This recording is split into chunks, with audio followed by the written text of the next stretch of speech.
एक मुद्दा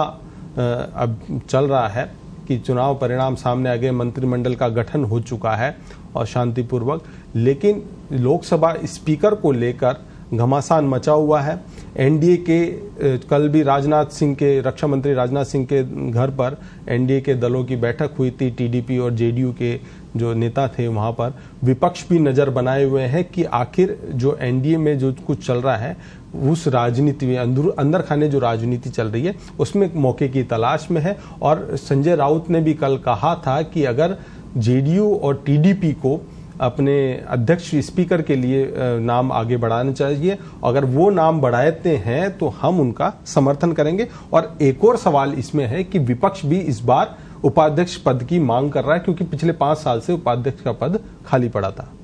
देखिए, इसमें जो बात आ रही है, सबसे पहली बात तो लोकसभा अध्यक्ष के पद की बात आ रही है। तो लोकसभा अध्यक्ष का पद नेचुरल सी बात है कि जिस दल की सरकार होती है और जिसका बहुमत होता है उसी को मिलता है। अब यहां चूंकि 10 साल बाद एक गठबंधन की सरकार आई है, या कहें कि जनता ने खंडित जनादेश दिया है, तो उस हिसाब से हाँ, कहीं ना कहीं 2 प्रमुख दल जो एनडीए में शामिल हैं भाजपा के अलावा, जिसकी हम बात कर रहे थे टीडीपी और जेडीयू की, तो हो सकता है, अभी कहीं स्पष्ट नहीं है, ना किसी प्रवक्ता का उनके बयान आया है इस चीज को लेकर कि वो कहीं दावेदारी कर रहे हैं अध्यक्ष पद के लिए, लोकसभा अध्यक्ष पद के लिए। तो ये बात है कि अगर वो दावेदारी कर रहे हैं तो हाँ, भाजपा के लिए टेढ़ी खीर होगा सर्वसम्मति बनाना, क्योंकि दोनों ही दल ऐसे हैं कि एक तरह से उनकी बैसाखी पर सरकार टिकी हुई है। क्योंकि एकदम से अगर 28-30 सांसद अगर गठबंधन में से जाते हैं तो सब कुछ मैनेज करना इतना आसान नहीं होगा भाजपा के लिए भी। तो हाँ, अगर टीडीपी और जेडीयू उस पद को मांग रहे हैं कि लोकसभा अध्यक्ष पद के लिए बात कर रहे हैं, तो कहीं ना कहीं एक विचारणीय विषय रहेगा। हालांकि भाजपा इसको छोड़ना नहीं चाहेगी, क्योंकि एक तरह से सदन का पूरा कंट्रोल जो है लोकसभा अध्यक्ष के हाथ में होता है, और लोकसभा अध्यक्ष हमेशा रूलिंग पार्टी चाहती है कि उन्हीं का बने, किसी गठबंधन का नहीं या किसी और दल का नहीं। जी शरद जी, इस पूरे मसले पर एक और मजेदार बात यह है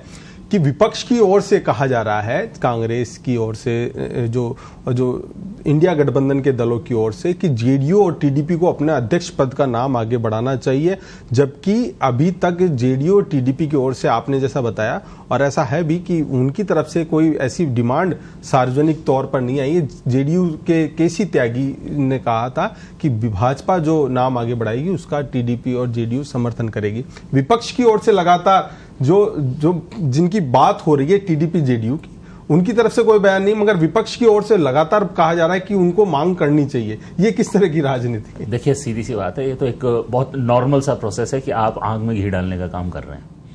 छेड़ रहे हैं एक तरह से गठबंधन दल को, क्योंकि कांग्रेस को भी ये मालूम है कि पहली बार, मतलब 10 साल में पहली बार ऐसा हुआ है 10 साल बाद कि कहीं ना कहीं भाजपा अटकी है, पूर्ण बहुमत से दूर रह गई है, और कहीं ना कहीं जो उनके गठबंधन के दल हैं वो अब हावी हो सकते हैं उन पर। तो ये डायरेक्टली या इनडायरेक्टली उन्होंने एक मैसेज भेजा है, कांग्रेस की तरफ से ये मैसेज गया है कि अगर आप अपना कैंडिडेट खड़ा करते हैं तो हो सकता है इंडिया गठबंधन उसको समर्थन दे। मैं स्पष्ट रूप से नहीं कहूंगा, लेकिन कहीं ना कहीं अगर राजनीतिक रूप से बात की जाए तो कहीं ना कहीं अंदरूनी तौर पर इस तरह के संकेत मान सकते हैं आप कि इंडिया गठबंधन, जेडीयू या टीडीपी का कोई कैंडिडेट अगर सहमति नहीं बनती और खड़ा होता है तो हो सकता है इंडिया गठबंधन उसको समर्थन दे दे। दूसरा, इंडिया गठबंधन जो एक बार बार मांग कर रहा है उपाध्यक्ष पद के लिए, तो अगर जेडीयू या टीडीपी उपाध्यक्ष पद के लिए इंडिया गठबंधन को समर्थन दे देती है या इंडिया गठबंधन के किसी प्रत्याशी को समर्थन दे देती है, तो वो भी एक पूर्ण बहुमत के साथ अपना उपाध्यक्ष ला सकते हैं या सर्वसहमति बन सकती है। परंपरा रही कि उपाध्यक्ष का पद हमेशा विपक्ष को दिया जाता है, लेकिन पिछले 5 साल में ऐसा देखने को नहीं मिला। क्या इस बार विपक्ष को उपाध्यक्ष मिल सकता है? देखिए, मिलना चाहिए इस बार, क्योंकि पिछले 10 साल में अगर हम बात करें तो सबसे बड़ी चीज ये थी कि नेता प्रतिपक्ष बनाने के लिए ही किसी पार्टी के पास इतने सांसद नहीं थे कि वो, अब बात होती है 10 से 15% सांसद आपके पास होने चाहिए, तो कहीं ना कहीं आप सदन में नेता प्रतिपक्ष के लिए दावेदारी कर सकते हैं। इंडिविजुअली पार्टी की बात करूं मैं, हालांकि बाद में गठबंधन मान लीजिए या 3-4 दलों ने मिलकर एक सहमति बनाई और उसके बाद बना दिया गया, लेकिन एक डायरेक्टली अगर बात की जाती है तो नेता प्रतिपक्ष के लिए कोई पार्टी एलिजिबल थी ही नहीं अकॉर्डिंग टू रूल्स। लेकिन अब चूंकि कांग्रेस 99 सांसदों के साथ पहुंच चुकी है, एक एलिजिबल पार्टी है जो कहीं ना कहीं दावा करती है कि हाँ, हम सिंगल लार्जेस्ट पार्टी हैं विपक्ष में, और उपाध्यक्ष पद के लिए भी दावेदारी इसलिए होती है क्योंकि इस बार गठबंधन मजबूत रहा है विपक्ष का, सीटें अच्छी आई हैं, एक तरह से कहूंगा मैं नेक टू नेक फाइट रही है। तो कहीं ना कहीं ये डिमांड तो उठनी है कि उपाध्यक्ष का पद विपक्ष को मिले। और मेरा मानना है कि कहीं ना कहीं अगर लोकतंत्र में परंपरा को कायम रखना है तो बैलेंस करना चाहिए, उपाध्यक्ष का पद देना चाहिए। एक और सवाल दर्शकों के लिए समझने के लिए, अंदर खाने खबर है, राजस्थान पत्रिका में प्रकाशित हुई कि भाजपा चाहती है कि स्पीकर का पद उसके पास रहे। इस खबर के इतर एक और बयान पूर्व मुख्यमंत्री अशोक गहलोत का आया है। उन्होंने कहा है कि जेडीयू टीडीपी को स्पीकर पद अपने पास रखना चाहिए, अन्यथा वो तैयार रहे उनके सांसदों की खरीद फरोख्त के लिए। किस तरह से लेते हैं इस बयान को, और इस स्पीकर का पद अगर भाजपा के पास रहना चाहिए तो क्यों रहना चाहिए, क्यों रखना चाहती है? देखिए, स्पीकर का पद भाजपा के पास रहना चाहिए, ये एक तरह से इसलिए भी कह सकते हैं, मैंने कहा रूलिंग पार्टी जो होती है वो हमेशा चाहती है कि स्पीकर का पद उसके पास रहे, तो काफी हद तक सदन को कंट्रोल करने में या अपनी चीजों को रखवाने में सत्ता पक्ष को बहुत आसानी रहती है।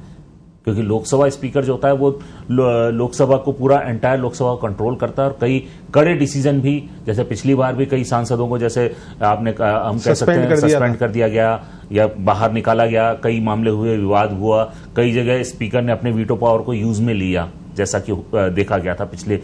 हम पिछले 5 साल के टेन्योर की बात करें तो सत्तारूढ़ दल हमेशा ये चाहता है कि सदन की कमान, जब सदन का नेता उनका है तो लोकसभा अध्यक्ष भी उनका रहे। हालांकि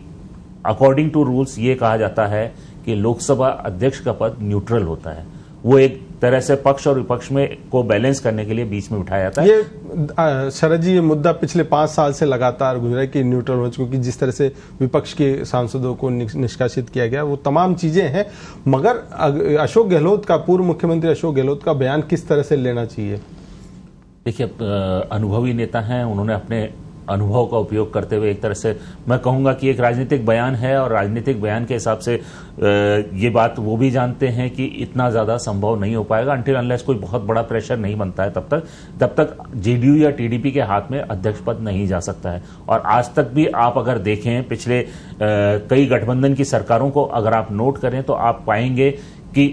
जहां पर गठबंधन में कोई एक दल बहुत ज्यादा मजबूत है तो वहां पर यह संभव नहीं होता कि अध्यक्ष का पद रूलिंग पार्टी के अलावा किसी और को दिया जाए। तो ये काफी हद तक संभावना है, और मुझे लगता है भाजपा अपने पास ही इस पद को रखना चाहिए अंटिल कोई बहुत ज्यादा अनुभवी नेता जो है इस पद के लिए दावेदारी ना करे जेडीयू या टीडीपी में से। बिल्कुल निश्चित तौर पर, और खबरें यही हैं कि भाजपा अपने पास ये स्पीकर का पद रखना चाहती है।